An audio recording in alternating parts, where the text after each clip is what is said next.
तो अभी तक जो हमने एक्सपेरिमेंट्स की बात की वो सारे के सारे एनसीईआरटी में मेंशन है।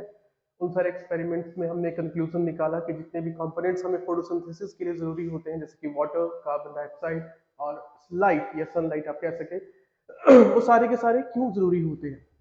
इसके अलावा जैसे कि मैंने शुरुआती दौर पे कहा था लेक्चर के कि कुछ ऐसे एक्सपेरिमेंट्स हैं जो एनसीईआरटी में मेंशन नहीं है, बट उन एक्सपेरिमेंट्स के बारे में हमें समझना बहुत जरूरी है।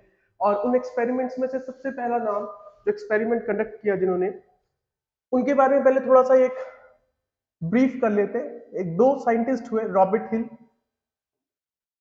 एंड बेंडल।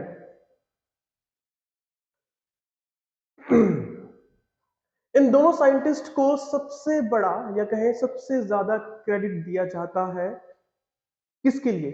लाइट रिएक्शंस को स्टडी करने के लिए। लाइट रिएक्शंस क्या होते हैं ये हम आने वाले लेक्चर में पढ़ने वाले हैं। और साथ ही साथ में यही वो दो साइंटिस्ट हैं जिन्होंने प्रपोज किया, दे प्रपोज्ड जेड स्कीम।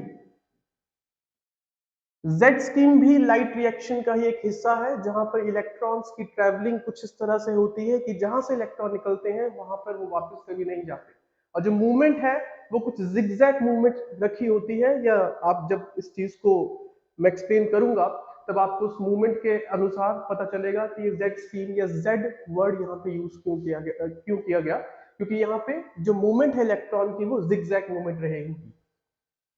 अब रॉबर्ट हिल और बेंडल जी कि ये दो चीजें तो हमें याद होनी ही चाहिए।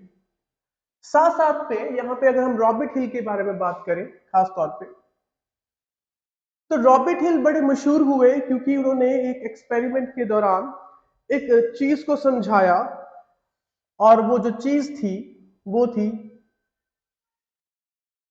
हिल रिएजेंट। अब ये हिल रिएजेंट होता क्या है? अगर आपको थोड़ा सा प्रीव्यू देखा जाए या प्रीव्यू करवाया जाए तो याद होगा कि कार्बन डाइऑक्साइड जो है उसे अल्टीमेटली रिड्यूस किया जाता है with a suitable oxidisable compound, जो कि नॉर्मली ऑक्सीजेनिक फोटोसिंथेसिस के अंदर वाटर रहता है, और अनऑक्सीजेनिक जिसमें ऑक्सीजन ना निकले उस तरह की फोटोसिंथेसिस के अंदर नॉर्मली अगर हम सल्फर बैक्टीरिया की बात करें तो हाइड्रोजन सल्फाइड रहता है। तो इन्होंने ये जो हिल रिएजेंट की बात कही, ये बात कुछ इस तरह से कही। उन्होंने एक्सपेरिमेंट किया 1937 में। अब हम 20th सेंचुरी के अंदर आ चुके हैं। 1937 के अंदर एक्सपेरिमेंट किया गया। उन्होंने क्या किया, क्लोरोप्लास्ट को आइसोलेट किया। क्लोरोप्लास्ट को आइसोलेट किया एक स्पेशल प्लांट से जिसका नाम था स्टेलेरिया media.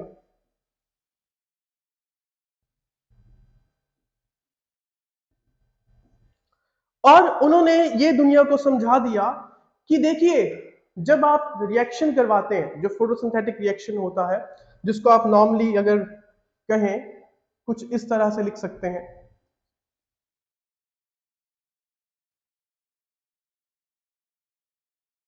in the presence of sunlight give rise to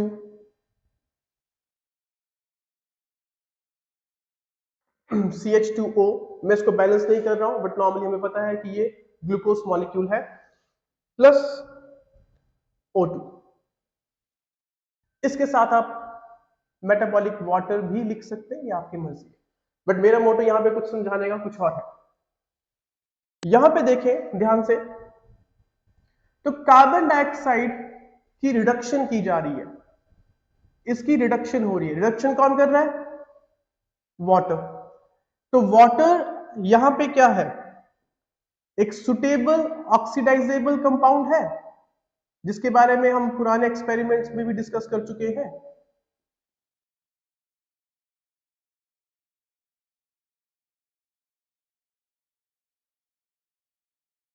अब कार्बन डाइऑक्साइड क्या जरूरी है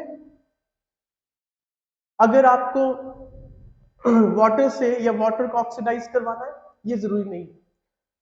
अगर आप कार्बन डाइऑक्साइड को, जो रॉबर्ट हिल जी के द्वारा इक्वेशन दी गई, उन्होंने क्या किया कि कार्बन डाइऑक्साइड की जगह उन्होंने एक हिल रिएजेंट, ये कंपाउंड या कहें एक रिएजेंट रखा, और उस रिएजेंट की खास बात सिर्फ ये थी कि वो रिड्यूस किया जा सकता था, और साथ में वाटर प्रोवाइड किया, सेम सनलाइट प्रोवाइड की और देखा कि वो जो आपका हिल रिएजेंट है वो रिड्यूस हो गया।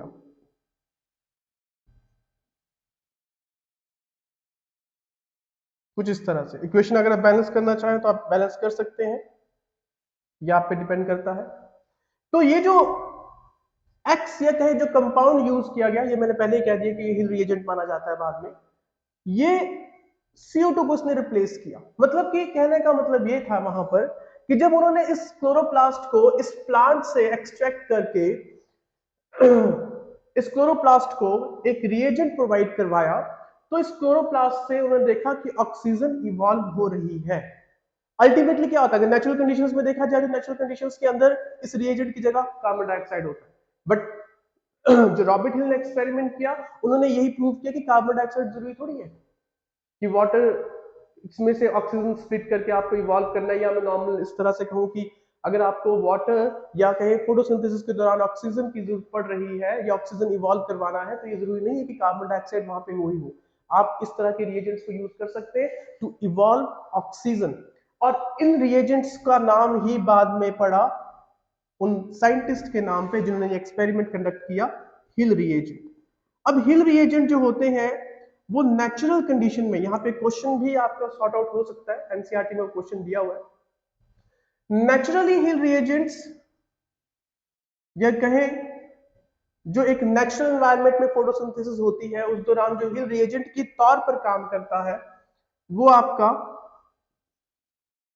NADH, या मैं इसको इस तरह से रख लिखूं, you can simply say it's gonna be NADP positive. Photosynthesis में जो रिड्यूसिंग एसिमेट्री पावर्स होती हैं वो NADP होती है। P यहाँ पे ऐड करना पड़ता है आपको, तो और इसको अगर ध्यान से दिखा जाए तो पॉजिटिव लगाने की जरूरत नहीं है, you can simply write NADP। Positive लगा भी देंगे कोई दिक्कत नहीं है। तो NADP एक रिड्यूसिंग एसिमेट्री पावर है जिसकी फुल फॉर्म क्या है, निकोटीन एमाइड एडेनाइन डाई न्यूक्लियोटाइड। अच्छा, ये पता कैसे चला? क्या ये रॉबर्ट हिल ने ही बता दिया था? नहीं, रॉबर्ट हिल के एक्सपेरिमेंट के दौरान या उसके एक्सपेरिमेंट के कंक्लूजन के कई साल बाद एक साइंटिस्ट हुए सिवेरो ओक्वा, उन्होंने ये बताया कि जो नेचुरली या कहें नेचुरल कंडीशन के अंदर हिल रिएजेंट की तरह काम करता है वो प्लांट्स के अंदर NADP होता है। और कुछ सिंथेटिक रिएजेंट्स की बात भी यहां पे कर लेते हैं।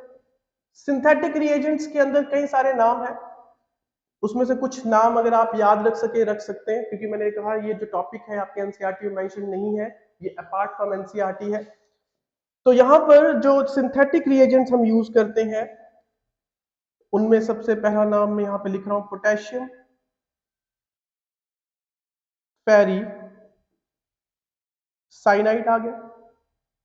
दूसरा नाम यहां पर आप बेंजोक्विनोन लिख लीजिए।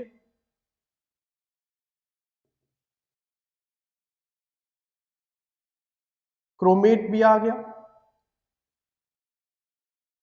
और यहां पे एक और नाम है जिसका नाम मैं खास तौर पर एम्फसाइज करना चाहूंगा, मैं चाहूंगा कि आप लोग इस नाम को याद रखें।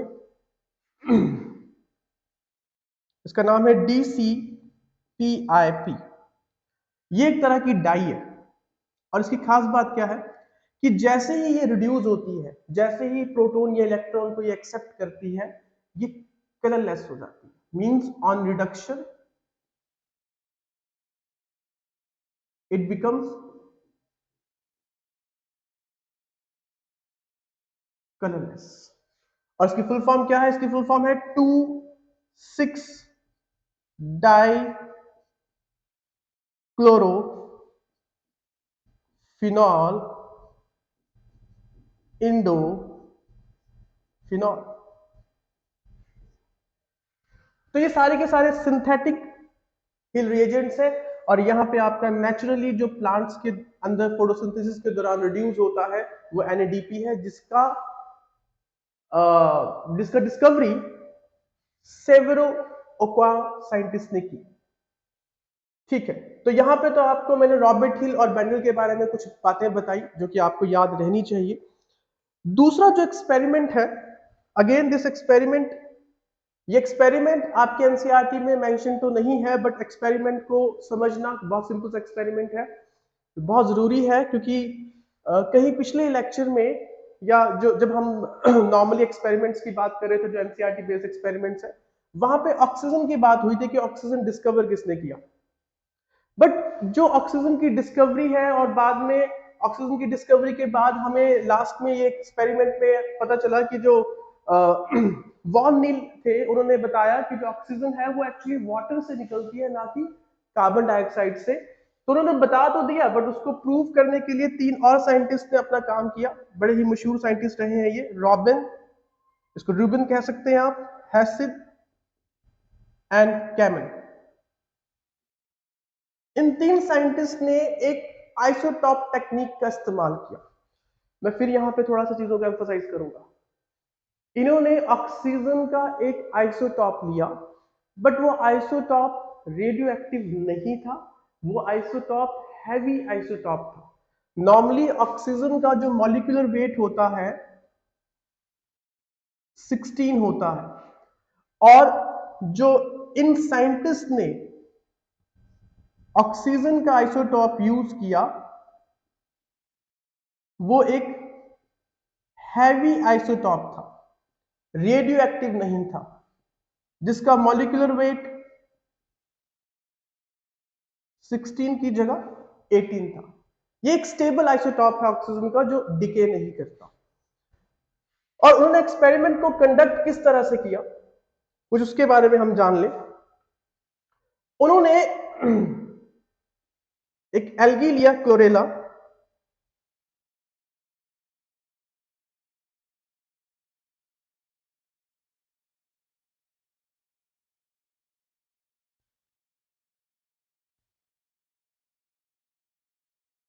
और उस एल्गी को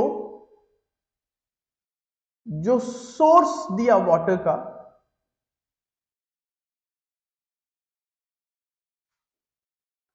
उसमें खास ध्यान रखा कि जो ऑक्सीजन हो उसका मॉलिक्यूलर वेट,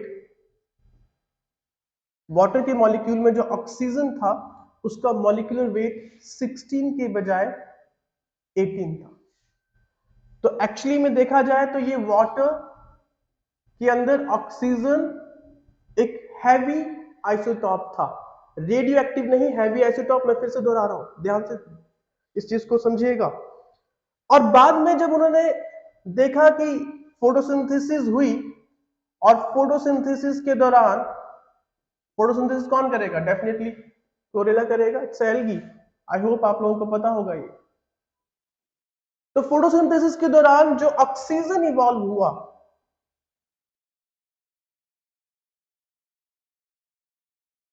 उसको उन्होंने एक स्पेशल इंस्ट्रूमेंट से डिटेक्ट किया, जिसको आप मास स्पेक्ट्रोमीटर कहते हैं। और पता चला कि वो ऑक्सीजन एक हैवी आइसोटॉप था।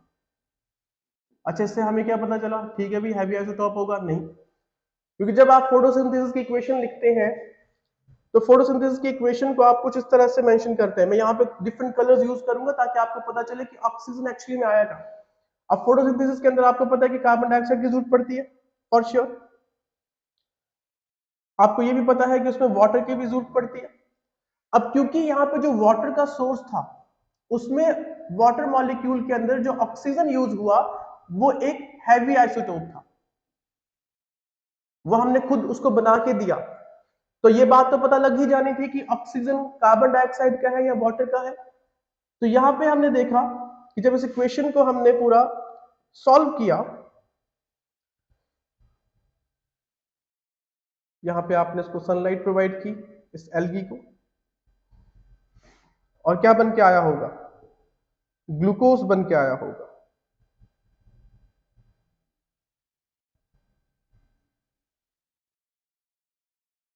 प्लस वाटर मॉलिक्यूल बन के आया होगा, प्लस ऑक्सीजन बन के आया होगा।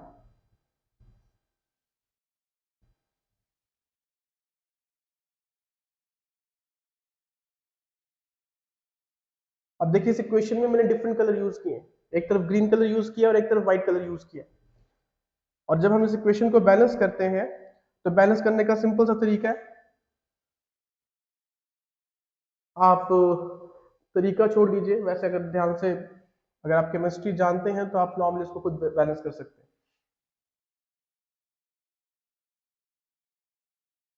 तो कुछ जैसे इस तरह की इक्वेशन आपके पास मिली। अब यहां पे हमें पता करना है कि जो ऑक्सीजन है वो कहां से आया है। तो कार्बन का जो कार्बन डाइऑक्साइड का जो कार्बन है वो ग्लूकोज का कार्बन बना, ऑक्सीजन जो कार्बन डाइऑक्साइड का है वो भी ग्लूकोज का ऑक्सीजन बना। सेम ऑक्सीजन कार्बन डाइऑक्साइड का मेटाबॉलिक वाटर जो बन रहा है इस इक्वेशन के दौरान, इस फोटोसिंथेसिस प्रोसेस के दौरान, वो वाटर के ऑक्सीजन का हिस्सा बना। और जो हाइड्रोजन आया वो हाइड्रोजन कहां से आया, कलर से आप डिफरेंशिएट कर सकते हैं। हाइड्रोजन वाटर मॉलिक्यूल का ग्लूकोज का हाइड्रोजन बना, वही वाटर मॉलिक्यूल का हाइड्रोजन इस मेटाबॉलिक वाटर के हाइड्रोजन का हिस्सा बना। बट जो ऑक्सीजन वाटर मॉलिक्यूल का था वो ऑक्सीजन है जो एक्चुअली में इवॉल्व हुआ ड्यूरिंग फोटोसिंथेसिस। और ये बात या ये इक्वेशन से हमें ये सारी बातें इसलिए पता चली क्योंकि जब हमने उसको एक्सपेरिमेंट करने के बाद उस ऑक्सीजन को डिटेक्ट किया विद दिस मास स्पेक्ट्रोमीटर, तो पता चला कि वो जो ऑक्सीजन है वो कार्बन डाइऑक्साइड का नहीं है, क्योंकि कार्बन डाइऑक्साइड का ऑक्सीजन यहाँ पे नॉर्मल ऑक्सीजन था, नॉर्मल आइसोटोप था ऑक्सीजन का। वो किसका ऑक्सीजन था, वाटर का, जिसके आइसोटोप को हम हैवी आइसोटोप कहते हैं। कई लोग गलती कर देते हैं कि यहाँ पे उसको रेडियो एक्टिव कह देते हैं, ये रेडियो एक्टिव नहीं है बल्कि हैवी आइसोटोप है। तो ये वो लास्ट एक्सपेरिमेंट था जो एनसीईआरटी में मेंशन नहीं है, बट मैंने आपको यहाँ पे शेयर कर दिया। आई होप कि आपको ये दो चीजें समझ आई होंगी। इसमें दो ही चीजें मैंने आपको समझाई हैं, एक तो रॉबर्ट हिल और बैडल जी के द्वारा जो जो चीजें की गई, और दूसरा जो लास्ट में प्रूव किया गया कि ऑक्सीजन जो फोटोसिंथेसिस के दौरान इवॉल्व होती है वो एक्चुअली में वाटर मॉलिक्यूल की ऑक्सीजन होती है, ना कि कार्बन डाइऑक्साइड।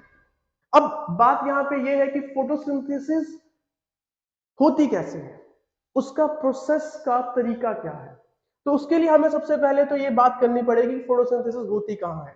और मुझे ये लगता है कि आप लोगों को पता होगा कि फोटोसिंथेसिस एक ऐसे स्पेशल स्ट्रक्चर में होती है जिसे आप क्लोरोप्लास्ट कहते हैं, और खासकर उस क्लोरोप्लास्ट के अंदर कुछ और भी कंपोनेंट्स होते हैं जो फोटोसिंथेसिस के अंदर इन्वॉल्व होते हैं। फोटोसिंथेसिस की लोकेशन क्या है, तो नॉर्मली इस चीज को देखा जाए तो फोटोसिंथेसिस कहां हो रही है, स्पेशल स्ट्रक्चर्स में, क्लोरोप्लास्ट। अब क्लोरोप्लास्ट एक ऐसा ऑर्गेनेली है जो कि अपने आप में ही बड़ा ही स्पेशल है। जिस तरह से माइटोकॉन्ड्रिया अपने आप में स्पेशल होता है उस तरह से क्लोरोप्लास्ट भी अपने आप में स्पेशल होता है। ये वैसे जो बातें हैं ये किसी और चैप्टर के साथ रिलेटेड है, बट हल्का सा मैं यहाँ पे अगर आपको एक आइडिया दूं, क्लोरोप्लास्ट एक सेमी ऑटोनॉमस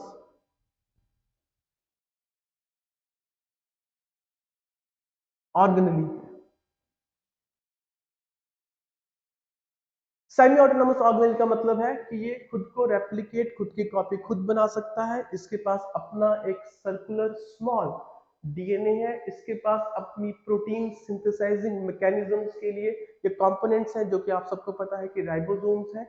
तो अल्टीमेटली कहीं ना कहीं ये एक ऑटोनॉमस ऑर्गेनेली है, कुछ हद तक जो अपनी चीजों को खुद कंट्रोल कर सकता है। But at the same time chloroplast photosynthesis जैसे प्रोसेस में इन्वॉल्व होता है। अब क्लोरोप्लास्ट के बारे में अगर बात की जाए तो क्लोरोप्लास्ट का स्ट्रक्चर कुछ इस तरह से, it's a double membrane structure. मैं आपको एक नॉर्मल सा डायग्राम समझा रहा हूं यहां पर। ये डबल मेम्ब्रेन स्ट्रक्चर है जिसके अंदर कुछ सैक लाइक स्ट्रक्चर्स होते हैं जो कि एक दूसरे के ऊपर पाइल अप होते हैं। कुछ पाइल अप होते हैं कुछ अलग रहते हैं और कुछ सैक लाइक स्ट्रक्चर्स एक स्टॉक को दूसरे स्टॉक के साथ जोड़ते हैं। अच्छा, ये जो पाइलअप स्ट्रक्चर्स हैं इन्हें आप नॉर्मली क्या कहते हैं? अगर मैं इसको हल्का सा यहां पे दिखाऊं और कुछ में अलग से दिखाऊं तो इन पाइलअप स्ट्रक्चर्स को आप कहते हैं ग्रेना। ये बड़ी बेसिक सी चीजें हैं पर समझना जरूरी है। और जिस मैट्रिक्स के अंदर, क्लोरोप्लास्ट के मैट्रिक्स में ये होते हैं, उस मैट्रिक्स को कहा जाता है क्लोरोप्लास्ट के स्ट्रोमा।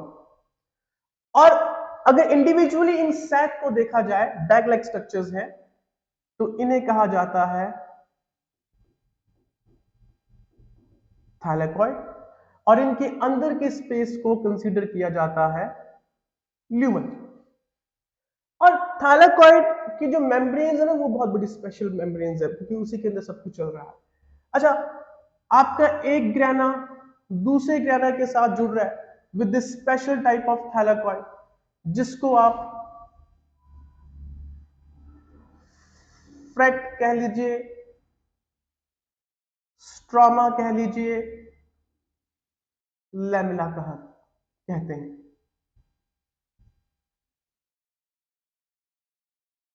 ये एक ग्रेना को दूसरे ग्रेना के साथ जोड़ता है। अच्छा, यहां पे एक फ्रेट शब्द यूज किया गया है, मैं उसके बारे में कुछ बता दूं। थैलेकॉइड्स की जो मेम्ब्रेन्स होती हैं,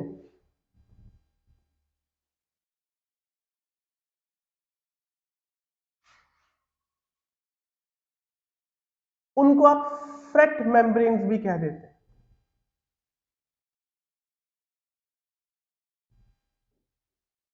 अच्छा, अब इन थैलेकॉइड्स की जो मेम्ब्रेन्स हैं, उन मेम्ब्रेन्स की खास बात क्या है?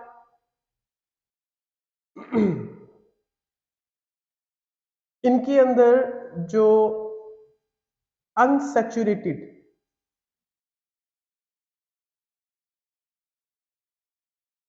लिपिड्स और प्रोटीन्स की जो रेशियो होती है वो 50-50 होती है। दूसरी खास बात क्या है? इनके अंदर कुछ इलेक्ट्रॉन ट्रांसपोर्ट मॉलिक्यूल्स होते हैं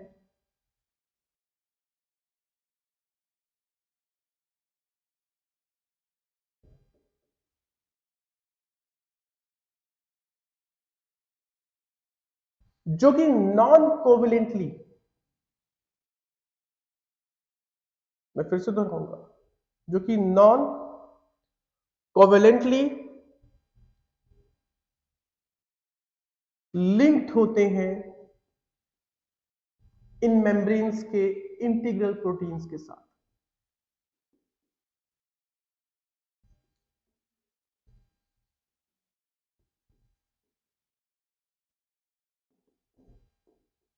मेम्ब्रेन का स्ट्रक्चर यूजुअली हम सेल वाले चैप्टर के अंदर डिस्कस करते हैं डिटेल में, बट अगर हल्का सा आपको आइडिया हो तो नॉर्मली जितनी भी सेल मेम्ब्रेन्स हैं या जितनी भी मेम्ब्रेन्स आप नॉर्मली डिस्कस करते हैं वो बाइलिपिड मेम्ब्रेन्स होती हैं जिनके अंदर प्रोटीन्स सस्पेंडेड फॉर्म्स में होते हैं। और उन्हीं प्रोटीन्स का एक टाइप होता है इंटीग्रल प्रोटीन्स। मैं भी फिलहाल इस लेक्चर में आपको इतना ही बता पाऊंगा मेम्ब्रेन्स के बारे में। ओके, अच्छा, तो आपने देख लिया कि थैलेकॉइड्स जो स्टॉक में है उनके स्टॉक को कहा जाएगा, या पाइलअप किए गए उनको कहा जाएगा ग्रेना। एक ग्रेना दूसरे ग्रेना के साथ जुड़ा होगा स्पेशल टाइप ऑफ थैलेकॉइड्स के साथ, जिनको आप फ्रेट या स्ट्रोमा लैमेला कहते हैं। थैलेकॉइड जिस मैट्रिक्स में होता है क्लोरोप्लास्ट के, उस मैट्रिक्स को आप स्ट्रोमा कहते हैं। थैलेकॉइड के अंदर का जो स्पेस है उसको आप ल्यूमन कहते हैं।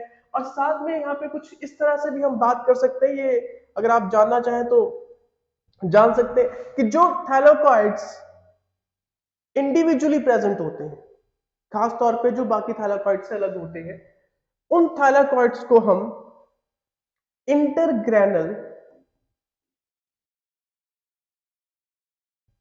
थैलेकॉइड्स भी कंसीडर कर सकते हैं। ठीक है, और एक ग्रेना के अंदर नॉर्मली 20 से 50 थैलेकॉइड्स प्रेजेंट हो सकते हैं। अगर मैं आपको एक चीज बताऊं कि थैलेकॉइड्स की मेम्ब्रेन बड़ी स्पेशल है, स्पेशल किसके लिए? क्योंकि उनके अंदर कुछ फोटोसिंथेसिस का पार्ट रन करता है, वो हम अब देखने वाले हैं। तो ये एक नॉर्मली क्लोरोप्लास्ट का एक स्ट्रक्चर है, जो कि मैंने आपको फोटोसिंथेसिस को डिस्कस करने से पहले बता दिया कि कुछ इस तरह से क्लोरोप्लास्ट का स्ट्रक्चर होता है। और ये जो क्लोरोप्लास्ट का स्ट्रक्चर है, इसके अंदर कुछ स्पेशल बैग लाइक स्ट्रक्चर्स होते हैं जिनके अंदर फोटोसिंथेसिस चलती है, फोटोसिंथेसिस का कुछ हिस्सा चलता है। अब जैसे मैंने यहाँ पे आपके साथ डिस्कस किया कि थैलेकॉइड की मेम्ब्रेन्स को फेट मेम्ब्रेन कहा जाता है। उनकी स्पेशलिटी क्या है? अनसैचुरेटेड लिपिड और प्रोटीन की रेशियो 50-50 होती है। दूसरा, उनके अंदर इलेक्ट्रॉन ट्रांसपोर्ट मॉलिक्यूल्स होते हैं जो कि उनकी इंटीग्रल प्रोटीन्स के साथ नॉन कोवलेंटली अटैच होते हैं। साथ ही साथ में इनकी मेम्ब्रेन्स के अंदर कुछ कॉम्प्लेक्स प्रेजेंट होते हैं। So they are overall 4 types of complex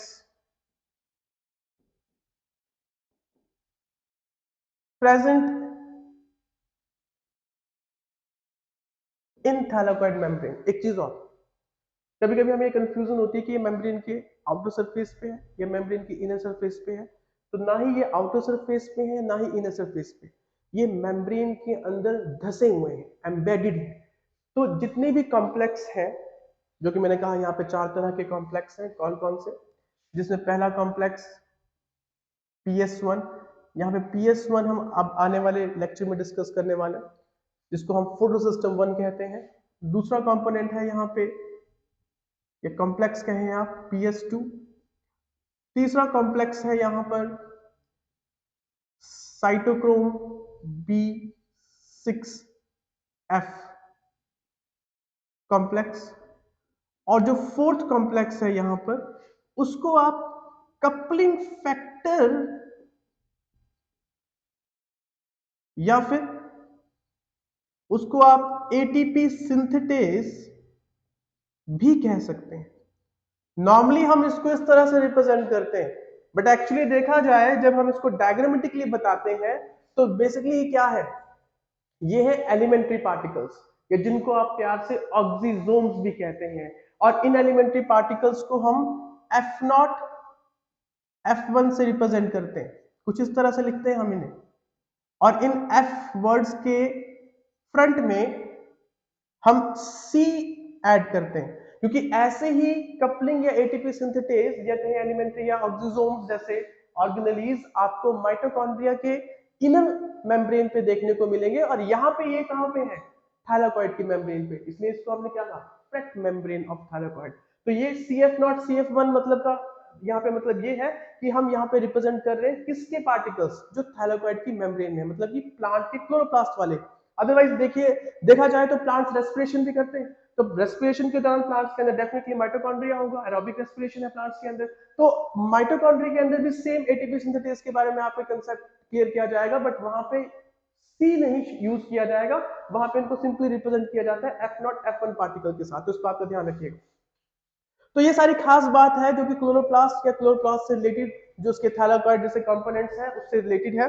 तो फोटोसिंथेसिस के अंदर सबसे पहले तो मैंने आपके साथ एक स्ट्रक्चर डिस्कस किया जहां पे एक्चुअली में फोटोसिंथेसिस रन करेगी। नेक्स्ट जो हम यहाँ पे डिस्कस करेंगे वो बात करेंगे फोटोपिगमेंट्स की। देखिए, हम सबको पता है कि फोटोपिगमेंट्स ही असली रोल प्ले करती हैं फोटोसिंथेसिस में। तो इससे पहले कि हम फोटोसिंथेसिस का एक्चुअल प्रोसेस समझे, तो हमें फोटोपिगमेंट्स के बारे में आइडिया होना चाहिए। और हम सबके मुंह पर जब भी फोटोपिगमेंट्स की बात की जाती है, पहला नाम आता है क्लोरोफिल का। स्वाभाविक सी बात है, क्योंकि बहुत छोटी क्लास से हम ऐसी चीजें पढ़ते आ रहे हैं।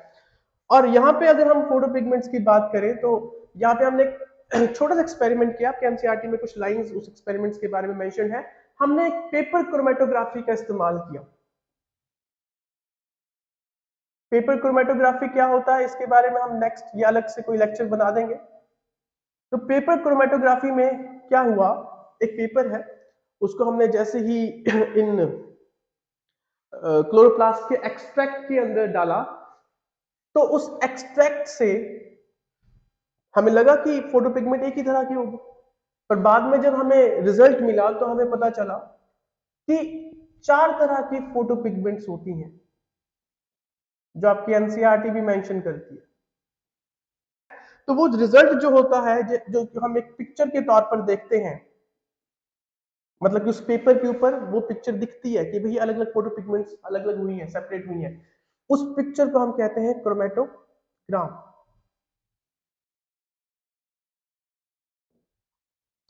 और उसी क्रोमेटोग्राम की वजह से हमें पता चला कि हमारे पास ओवरऑल जो फोटो पिगमेंट्स का टाइप है वो 4 है। अच्छा, अब ये 4 टाइप्स कौन कौन से हैं? हमने बाद में उसके बारे में तहकीकात की और पता चला कि पहला टाइप जो है वो क्लोरोफिल ए है, दूसरा टाइप जो है वो क्लोरोफिल बी है, तीसरा टाइप जो है आपकी एनसीईआरटी जो मेंशन कर रही है वो आपके पास ज़ैंथोफिल है, जो फोर्थ टाइप है वो आपके पास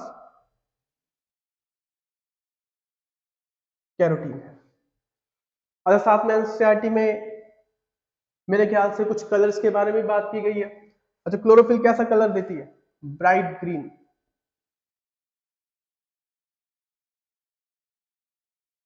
या फिर you can write blue green. अच्छा, वही बात है, हम क्लोरोफिल बी की करें तो उसका कलर नॉर्मली कैसा होता है? Yellow green. ज़ैंथोफिल की बात करें तो उसका कलर ऑलमोस्ट येलो। और कैरोटीन की बात करें तो येलो ऑरेंज। एक बेसिक स्ट्रक्चर के बारे में बात करेंगे। मैं स्ट्रक्चर आपके साथ स्क्रीन पे शेयर कर दूंगा कि वो स्ट्रक्चर क्लोरोफिल का किस तरह से दिखता है। अच्छा, क्लोरोफिल का जो बेसिक स्ट्रक्चर है, खास तौर पे मैं क्लोरोफिल ए की बात कर रहा हूं क्योंकि जो मेन फोटोसिंथेटिक पिगमेंट है जहां से एक्चुअल में फोटोसिंथेसिस चलता है, ये फोटोसिंथेसिस की शुरुआत होती है, वो आपका क्लोरोफिल ए मॉलिक्यूल होता है। उस स्ट्रक्चर के अंदर हमारे पास दो चीजें होती हैं। एक होती है उसकी फाइटोल टेल और दूसरा होता है उसका पोर फायरिन हेड। ध्यान से, इन दो चीजों को मिलाकर बनता है आपका क्लोरोफिल ए मॉलिक्यूल। अब पोर फायरिन हेड की खास बात क्या है? देखिए, नॉर्मली हम ये कहते हैं कि पोर फायरिन हेड जो है वो 4 पायरोल रिंग्स के द्वारा रिप्रेजेंट किया जाता है। बट अगर हम इसको थोड़ा डिटेल में देखें तो 5 हिटेरोसाइक्लिक रिंग्स यहां पे होती हैं। ये थोड़ा सा डिटेल में आपके साथ इसलिए डिस्कस किया जा रहा है, ऐसा एनसीईआरटी में इतना मेंशन नहीं है, ताकि आपको चीजों को ध्यान में रखा जा सके, आप अपनी चीजों को ज्यादा अच्छे ढंग से समझ सके। 5 हिटेरोसाइक्लिक रिंग्स यहां पे प्रेजेंट होती है। बट इसमें क्या है कि क्यों हम सिर्फ 4 पैरल रिंग्स को या 4 उन रिंग्स को ही डिस्कस करते हैं जिनका नाम हमने बोल दिया पायरोल? क्योंकि वो जो 4 पायरोल रिंग्स हैं वो इसके सेंटर एलिमेंट के साथ, जो कि एक तरह का मिनरल है मैग्नीशियम, उसके साथ अटैच होती है। तो इसलिए हम इसको 4 पैरल रिंग्स से पोरफायरिन हेड को रिप्रेजेंट कर सकते हैं। इसमें कुछ बुरा नहीं है, कुछ गलत भी नहीं है। साथ ही साथ में इसके अंदर और क्या खास बात है कि अगर हम इसके साइज या लेंथ या शेप की बात करें, शेप की बात तो हो चुकी है खास तौर पे, बट अगर हम इसके बाकी कैरेक्टरिस्टिक फीचर्स की बात करें तो पोरफायरिन हेड जो है इसकी नेचर हाइड्रोफिलिक होती है। आप इसको एज इट इज याद कर सकते हैं, हाइड्रोफिलिक नेचर होती है। साथ में जो इसका साइज है वो 15 इंटू 15 एंगस्ट्रॉम होता है। सेम जो फाइटोल टेल है उसका जो ओवरऑल लेंथ है, ये पहले नेचर की बात करें, वो हाइड्रोफोबिक इन नेचर होगा और इसकी जो लेंथ होगी वो ऑलमोस्ट 20 एंगस्ट्रॉम रही होती है। तो ये जो क्लोरोफिल की बात हो रही है, ये क्लोरोफिल ए मॉलिक्यूल है जो कि हमें हायर प्लांट्स के अंदर देखने को मिलता है। अब अगर हम इस क्लोरोफिल ए मॉलिक्यूल को थोड़ा सा और, क्योंकि जो मैंने आपके साथ स्ट्रक्चर शेयर किया है स्क्रीन पे, उस स्ट्रक्चर पे आपको मैंने मेंशन किया है कि कुछ कुछ चीजों को हटाकर या जोड़कर यही स्ट्रक्चर क्लोरोफिल का बैक्टीरियो क्लोरोफिल भी बन सकता है। यही स्ट्रक्चर क्लोरोफिल का, क्योंकि क्लोरोफिल जो मैं डिस्कस कर रहा हूँ ये क्लोरोफिल ए है, यही क्लोरोफिल का स्ट्रक्चर क्लोरोफिल बी भी बन सकता है। तो यहाँ पे अगर देखा जाए तो जो क्लोरोफिल ए मॉलिक्यूल है, हम उसके कैरेक्टरिस्टिक्स की बात करें, ओके, तो मैंने सेम कैरेक्टरिस्टिक फीचर्स यहां पे रखे हैं, बस सिर्फ इतना क्या किया कि यहां पे जो क्लोरोफिल बी है उसके अंदर क्या चेंजेस आते हैं क्लोरोफिल ए के स्ट्रक्चर के accordingly.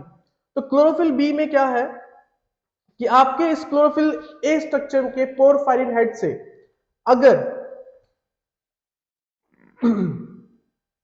Aldehyde group instead of methyl लगा दिया जाए, कौन सी पोजीशन पे? थर्ड पोजीशन पे। कौन सी पैरोल रिंग के? सेकंड पैरोल रिंग के। और क्या चेंजेस लाया जाए? और कोई भी चेंज नहीं है, सिर्फ इतना सा चेंज है कि अगर आपका मिथाइल ग्रुप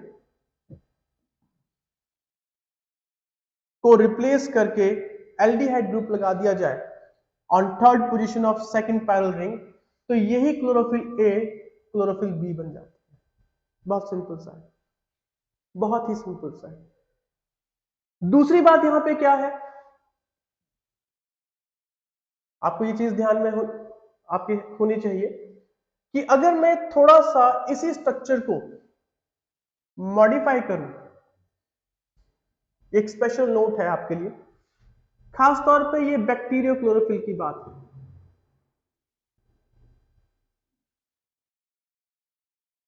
आपके साथ जो स्क्रीन पे मैंने स्ट्रक्चर शेयर किया है, उस स्क्रीन के अंदर मैंने मेंशन किया है उस स्ट्रक्चर को बनाते हुए कि ये बैक्टीरियो क्लोरोफिल किस तरह से क्लोरोफिल ए की मॉडिफिकेशन के बाद बनाई जा सकती है। अब बैक्टीरियो क्लोरोफिल के अंदर क्या होगा, सिर्फ और सिर्फ पोरफायरिन हेड पे देखो, फाइटोल टेल वैसे की वैसी रहेगी, बट जो पोरफायरिन हेड है उसके अंदर कुछ चेंजेस आएंगे। क्या चेंजेस आएंगे? पहला चेंज तो यहां पे ये है कि इस ग्रुप को CH2O sorry CH2 double bond CH जो कि फर्स्ट पायरोल रिंग पे है उसे रिप्लेस कर दिया जाएगा with CH3 C double bond O इस ग्रुप से। और दूसरा जो यहां पे चेंज है वो भी पोरफायरिन हेड पे ही है, और वो चेंज बड़ा सिंपल है कि जो आपके पास, अच्छा ये जो चेंज आया ये फर्स्ट पायरोल रिंग पे आया, पहला चेंज। दूसरा चेंज कहां आया कि जो आपकी सेकंड पायरोल रिंग है उसमें नॉर्मल क्लोरोफिल ए मॉलिक्यूल में अनसैचुरेशन है, डबल बॉन्ड है, वहां पे क्या होगा,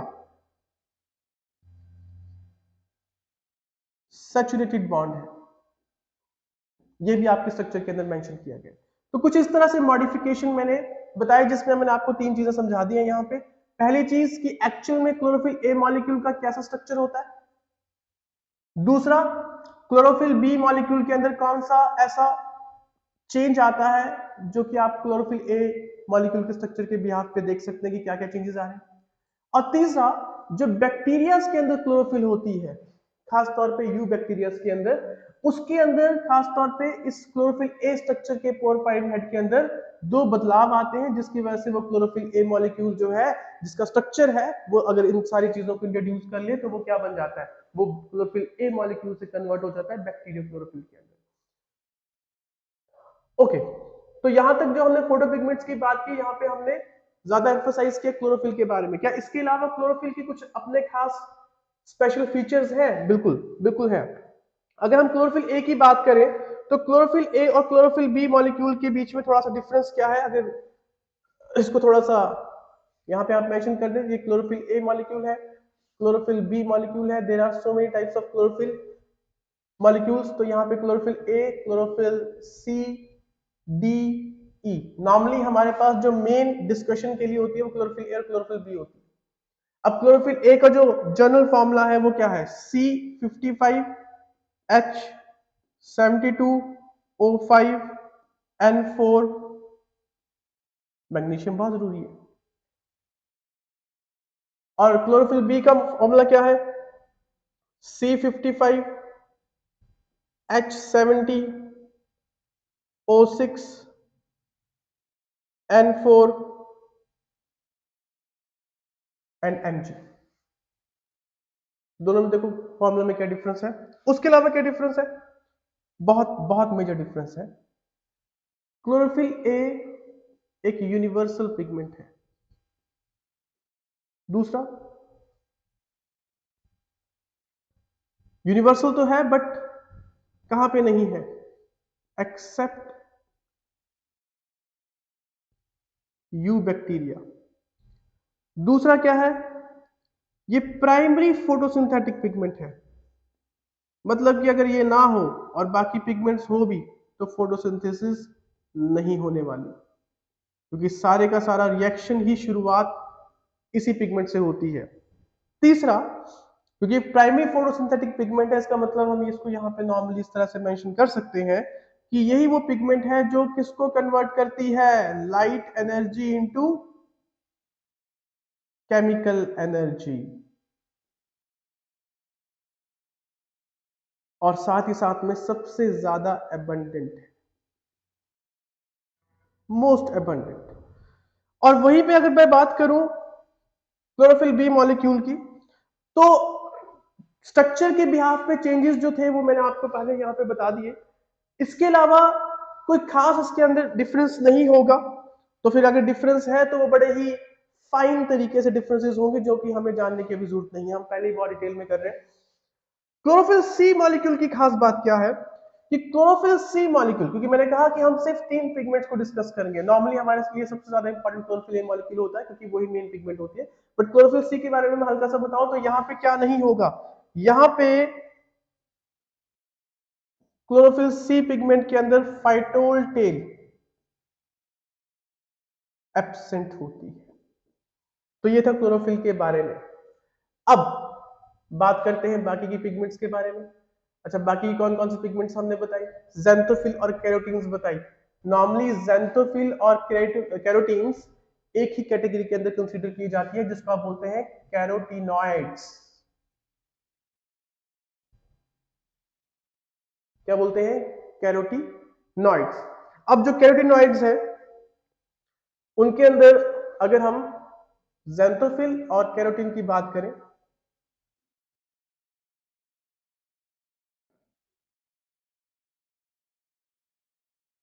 तो जो ज़ैंथोफिल्स हैं वो ऑक्सीजन या ऑक्सीजनिक डेरिवेटिव्स हैं किसके?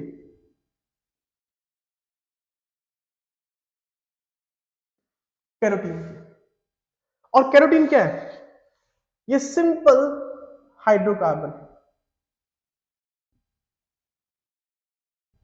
ठीक है। और इसका अगर एम्पेरिकल फॉर्मूले की बात करें तो इसका एम्पेरिकल फॉर्मूला जो हम इसको रिप्रेजेंट करने के लिए यूज करते हैं दैट इज C40H56। और इसका एम्पेरिकल फॉर्मूला की बात करें तो जिसको रिप्रेजेंट करने के लिए मैंने बताया कि ये ऑक्सीजन के डेरिवेटिव्स हैं, ऑक्सीजनिक डेरिवेटिव्स हैं किसके? कैरोटीन्स के। तो कैरोटीन्स अगर ऐसी हैं C40H56 तो ये इनका एम्पेरिकल फॉर्मूला क्या होगा? सिंपली आपने यहाँ पे ऐड करना है C40H56। ये सिर्फ समझने के लिए है, इसको याद करने की आपको जरूरत अभी फिलहाल के लिए नहीं है। ज़ैंथोफिल्स कुछ ऐसे हैं। इसके अलावा और क्या खास बात है इनकी? कैरोटीन्स 3 तरह के हैं, अल्फा, बीटा, गामा, जिसमें सबसे कॉमन कैरोटीन होता है आपका बीटा कैरोटीन। ठीक है। और ज़ैंथोफिल्स की अगर बात करें तो ज़ैंथोफिल्स में एक बड़ा ही फेमस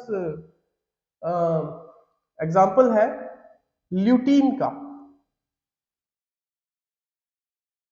ल्यूटीन एक तरह का ज़ैंथोफिल है जो कि किसके लिए रिस्पॉन्सिबल होता है? ये रिस्पॉन्सिबल होता है पतझड़ के उन पत्तों के रंग का जो कारण है वो ज़ैंथोफिल ही है। आपने देखा होगा जब ऑटम आती है, जब पतझड़ का मौसम आता है तो लीव्स हल्की सी येलोइश हो जाती है, और वो येलोइशनेस या कहें हल्का सा एक डिफरेंट सा कलर चाहूंगा, आप लोगों ने देखा ही होगा कि एक ऑटम लीव किस तरह से होती है, तो वहां पे जो रंग है उसका रंग का कारण ज़ैंथोफिल बनता है।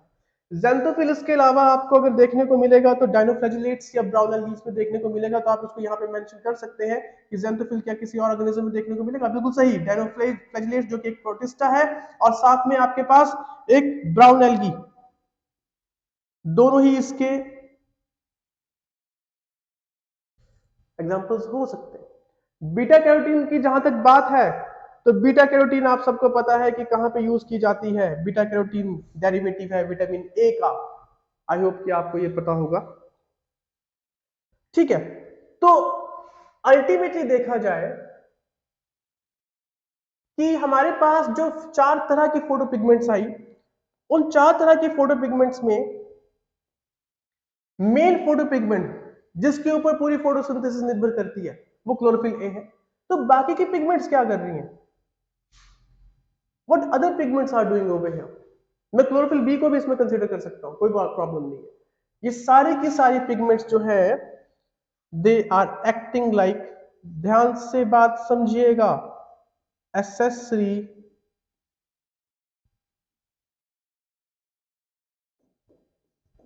पिगमेंट्स। अब एसेसरी पिगमेंट्स का काम क्या है? एसेसरी पिगमेंट्स से कई सारे काम होते हैं, बहुत इंपॉर्टेंट काम होते हैं। एसेसरी पिगमेंट्स के बिना भी फोटोसिंथेसिस नहीं चल सकती। अकेला सिर्फ और सिर्फ क्लोरोफिल ए मॉलिक्यूल जिम्मेवार है, मैं ये तो नहीं कहूंगा, हाँ, बट क्लोरोफिल ए से ही शुरुआत होगी, ये बात सच है। बट इसके अलावा अगर हम ये कहें कि क्या इन एसेसरी पिगमेंट्स के बिना भी फोटोसिंथेसिस चल सकती है, तो मैं इस बात से बिल्कुल भी सहमत नहीं हूं। इन तीनों तरह की पिगमेंट्स का बहुत मेजर रोल होता है, और इन तीनों पिगमेंट्स को हम नॉर्मली एसेसरी पिगमेंट्स के तौर पे कंसीडर करते हैं। तो एसेसरी पिगमेंट्स का काम क्या है? अगर शुरुआत फोटोसिंथेसिस की क्लोरोफिल ए मॉलिक्यूल से होनी है, तो एसेसरी पिगमेंट्स का काम क्या है? तो एसेसरी पिगमेंट्स का काम है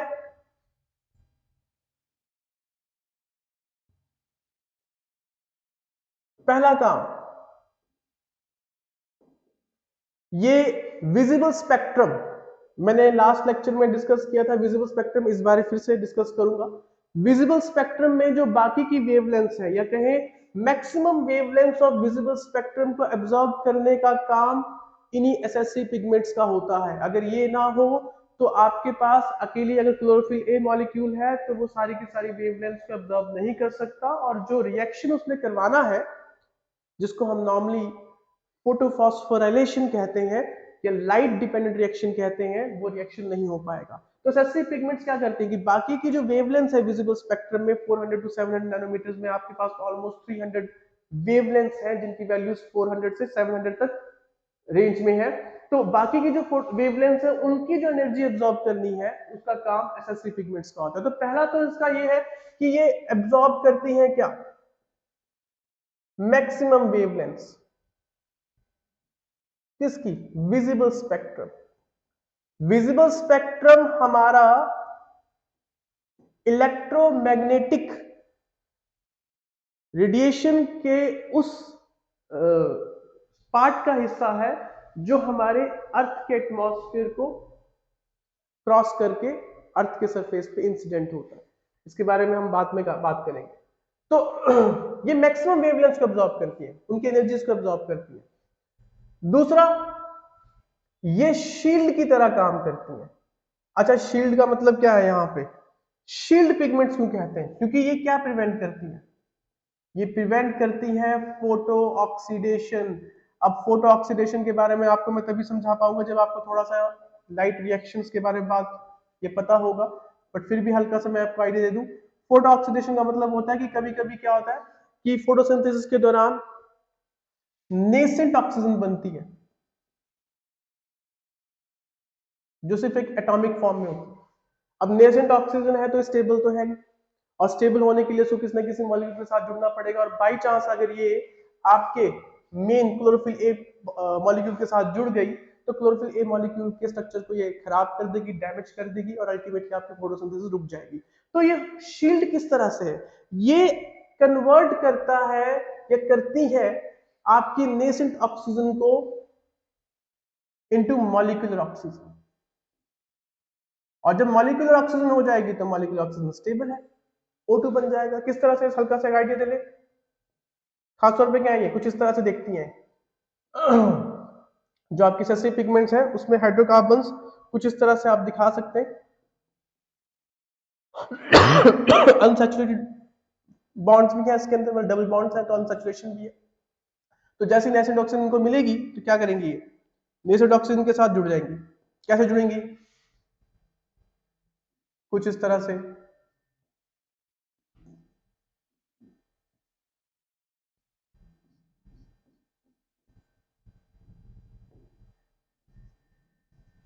और अल्टीमेटली क्या बना देंगी, मॉलिक्यूल ऑक्सीजन, और खुद अलग हो जाएगी। तो इस तरह से ये photo oxidation of main chlorophyll molecule जो कि क्लोरोफिल ए है उसको प्रिवेंट करती है। ओके, नाउ हमने यहाँ पे टाइप्स ऑफ फोटोपिगमेंट्स की बात कर ली, और जब हमने टाइप ऑफ फोटोपिगमेंट्स की बात की है तो इसके अलावा एक और फोटोपिगमेंट है जो कि आप अगर थोड़ा सा ध्यान में रखें तो आपके लिए फायदेमंद हो सकती है, जिसका नाम है फाइकोबिलिन। आपके एनसीईआरटी में जो फोटोपिगमेंट्स है वो मैं डिस्कस कर चुका हूं, ये एनसीईआरटी में मेंशन नहीं है। तो फाइकोबिलिन के बारे में बात करने से खास बात क्या है, इसके अंदर ना ही मैग्नीशियम होता है, क्योंकि मैग्नीशियम सेंट्रल एलिमेंट होता है पोरफायरिन हेड का, किसी भी क्लोरोफिल मॉलिक्यूल का, और ना ही इसमें फाइटोल टेल होती है। तो स्ट्रक्चर के हिसाब से तो ये कुछ इस तरह से एक्सप्लेन किया जा सकता है। और साथ ही साथ में ये वाटर सॉल्युबल नेचर का होता है, क्योंकि मैक्सिमम क्लोरोफिल मॉलिक्यूल्स जो होती हैं वो वाटर इनसॉल्युबल होती हैं, but most of the organic solvents के अंदर वो सॉल्युबलाइज की जा सकती हैं या हो सकती हैं। और खास तौर पर इसके साथ एक और खास बात क्या है कि इसका जो पैरोल वाला पार्ट है, पोरफायरिन वाला पार्ट है, वो ओपन टेट्रा पैरोल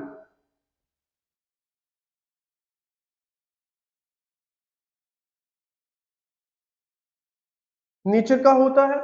और ये पाई कहां जाती है, फाइकोबिलिन। फाइकोबिलिन खास तौर पे आपके एग्जाम्पल क्या है इसका, ब्लू ग्रीन एल्गी, और साथ ही साथ में रेड एल्गी के अंदर ज्यादातर इस तरह की फोटोपिगमेंट्स पाई जाती हैं। और ये फोटोपिगमेंट्स इन दोनों ही एग्जाम्पल्स के अंदर किस तरह से काम करती हैं, एज एसेसरी पिगमेंट्स। क्योंकि हमें पता है कि ब्लू ग्रीन एल्गी एक्चुअली में क्या है, इट्स अ यू बैक्टीरिया, जिसको हमने एल्गी का दर्जा क्यों दिया, एक निकनेम क्यों दिया, इट्स अ साइनोबैक्टीरिया। वो दर्जा इसलिए दिया कि बाकी बैक्टीरियाज नहीं फोटोसिंथेसिस करते, बिल्कुल करते हैं, बट बाकी के बैक्टीरियाज की जो फोटोसिंथेसिस करने का तरीका है वो ज्यादातर एनऑक्सीजेनिक है, और उनके साथ क्लोरोफिल के मॉलिक्यूल के अंदर स्ट्रक्चर जो है वो हमारे हाई प्लांट से क्लोरोफिल के मॉलिक्यूल के स्ट्रक्चर के साथ मैच नहीं करता, काफी ज्यादा डिफरेंस है। बट एक ऐसा बैक्टीरिया की कैटेगरी है मोनर किंगडम के अंदर जिसको हम साइनोबैक्टीरिया कहते हैं, और उसको हमने ब्लू ग्रीन एल्गी का दर्जा इसलिए दिया, है नहीं वो algae, but blue green algae का दर्जा इसलिए दिया क्योंकि पहली बात तो वो ऑक्सीजेनिक फोटोसिंथेसिस करता है, और दूसरी बात उसका जो क्लोरोफिल का स्ट्रक्चर है वो ऑलमोस्ट हायर प्लांट से क्लोरोफिल के स्ट्रक्चर के सिमिलर होता है। दूसरी बात रेड एल्गी है, तो रेड एल्गी अपने आप में एक प्लांट है, और दोनों ही तरह के फोटोसिंथेसिस के अंदर, चाहे वो ब्लू ग्रीन एल्गी कर रहा है चाहे वो रेड एल्गी कर रहा है, यहाँ पे फाइटोबिलिन एज एसेसरी पिगमेंट्स यूज की जाएगी। और यहाँ पे अगर आप देखा जाए तो इसके तीन तरह के टाइप्स होंगे, मैं फटाफट यहाँ पे समझा देता हूँ। यहाँ पे पहला होगा फाइकोसाइनिन, जो कि ब्लू कलर होगा। दूसरा होगा फाइकोइरिथ्रिन, जो कि रेड कलर होगा। और तीसरा होगा आपके पास एलो फाइकोसाइनिन, जो कि लाइट ब्लू होगा। This is blue, this is red, and this is light blue, कुछ इस तरह से। तो यहां तक आपके सारी फोटो पिगमेंट्स के बारे में मैं डिस्कस कर चुका हूं। तो ये आपका फोटो पिगमेंट्स वाला पार्ट यहाँ पे खत्म हुआ।